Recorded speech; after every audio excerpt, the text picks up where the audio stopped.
Светия Дух. Амин. Брати и сестри, благоговението си, днес Евангелието е много строго, много дори сложно за нашето разбиране. От днес започва съдът, за който ни подготвиха всички онези дни и недели, като ни спомниха какво означава покаяние, какво означава прошка, къде се намираме пред очите на Бога. Но днес Евангелието свидетелства за съда на Сина човечески. Какво е за нас всичко това, което ни казва в своите наставителни и строги думи? Той го казва пред всички народи, така както каза, когато изпрати своите апостоли след възкресението си на проповед да благовестят на всички народи славата на Евангелието и кръщението за лично и всеобщо спасение. И така, заедно с всичките ангели, небесните воинства, заедно с всичките светци, като застъпници за нас, ето, всички народи предстоят пред Божия съд. Какво е за вас Божия съд, брати и сестри? Виждате ли колко простичко го казва Евангелието? Унези, малките, казва. Използва тази метафора, защото всички сме малки на този свят, на тази земя, пред лицето на Бога, пред Неговия престол, пред Неговата слава. Или ние смятаме себе си за големи, велики. Какво е за вас страшният съд? Може би всеки от вас в момента си отговаря на този въпрос. Но църквата много пъти поставя този въпрос на избор. Да или не? Още когато се кръщавате в момента на вашето оглашение, катехизация, църквата ви пита, отричаш ли се от сатаната, от всичките му дела, от всичките му ангели, от цялото му служение, и чака вие да кажете, отричам се, трикратно, ясно, категорично. И после църквата ви казва, съчетаваш ли се с Христос? И ти трябва лично да отговориш пак 3 пъти ясно и категорично, съчетавам се. И да потвърдиш, съчетах се. И не само да потвърдиш, а да изповядаш.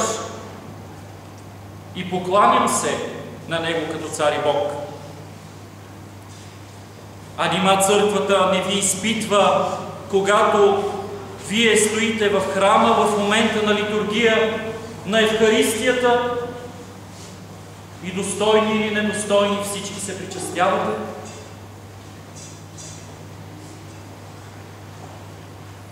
Нима църквата не ви изпитва в момента, когато стоите на проповед и дава право на всеки от вас не просто да присъства на литургията, а да проси и моли заедно с нас Защото всички пред Бога сме малки и просещи, и молещи, и нямаме друго какво да правим на този свят, освен това дело. Но, когато излезем от храма, църквата ни поставя избора и ни изпитва как ние служим след литургията. Как ние служим след като сме благодарили на Бога. Всички сме доволни. Приключихме литургията, спокойни сме, получихме своето.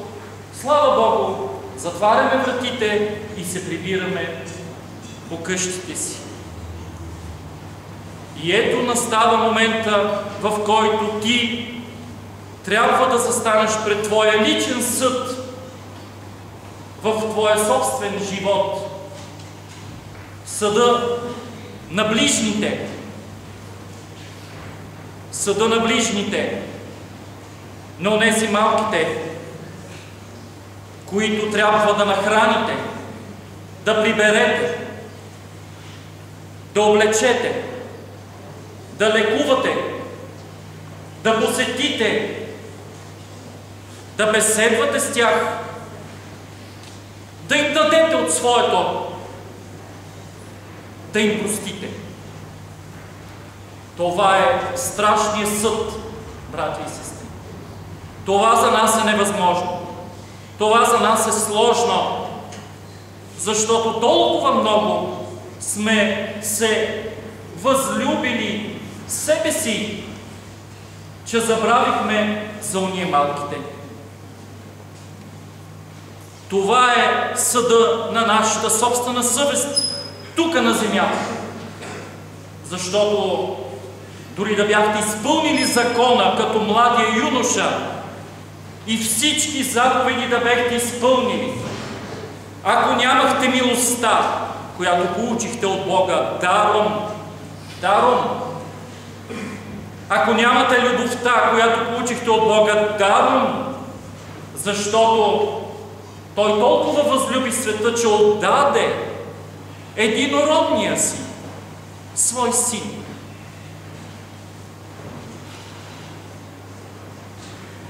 За жертва за вас. И ето, виждате ли колко е сложно да отговорим на въпроса какво е страшният съд? Дали аз дадох на бедния трохица от моето блюдо? Дали аз посетих грешника? Дали аз посетих болния? Дали аз простих на другия? Или просто няма нужда, защото никой няма да ме види? Съда на съвестта е най-тежък, брати и сестри. И в периода, в който вие отделяте онова, което смятате за нужно, Бог ви съди.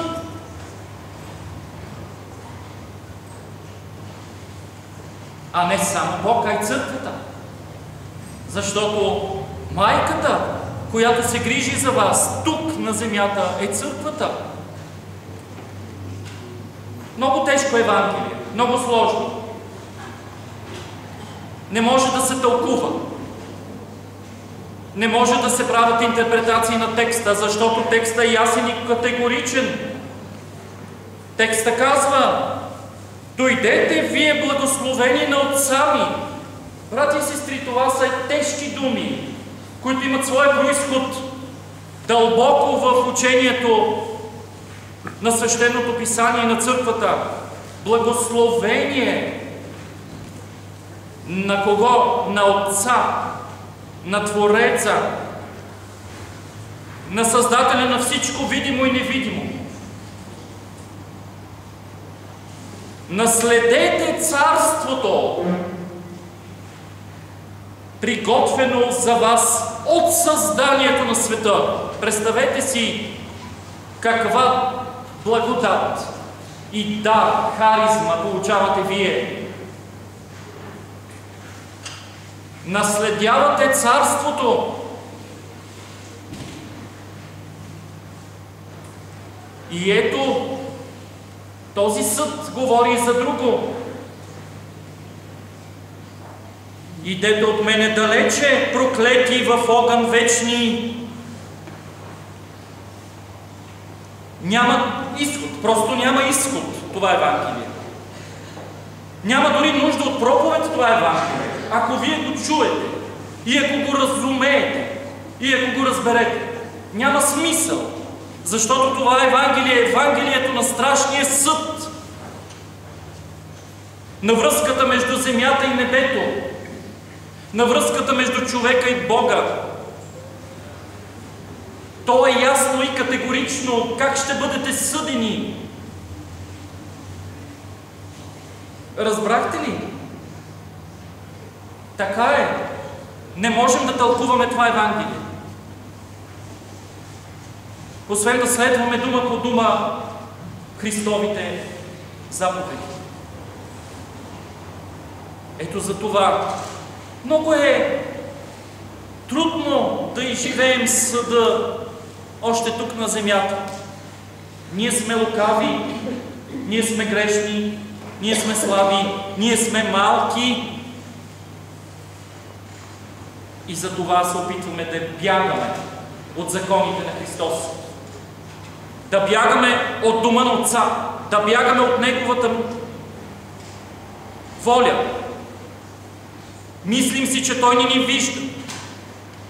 Но напротив, още тук и сега ние сме на съда. И ако изпълним тази Негова воля, в своят обикновен живот, по домовете си, на работата, където работим, по улицата, с когото се срещаме, дори и враговете си, ако възлюбим, помните заповедта, която Той дава, която е най-тежката заповед. Тогава ще можем да се наречем наследници на Царството Божие. Христос много пъти говори с притчи, но този път това не е просто притча. Нито за митаря и фарисея, нито за блудния син. Това не е просто притча, това е думата на съдията на живота, на всичко видимо и невидимо. Оставам ви да мислите за страшния съд, да изпълните закона на църквата, но и вътрешния закон на сърцето, на любовта, на милостта. Защото всички тук, на този свят, съществуваме, живеем и се надяваме само на Божията милост и Божията любов. Слава Тебе, Боже наш, слава Тебе. Амин.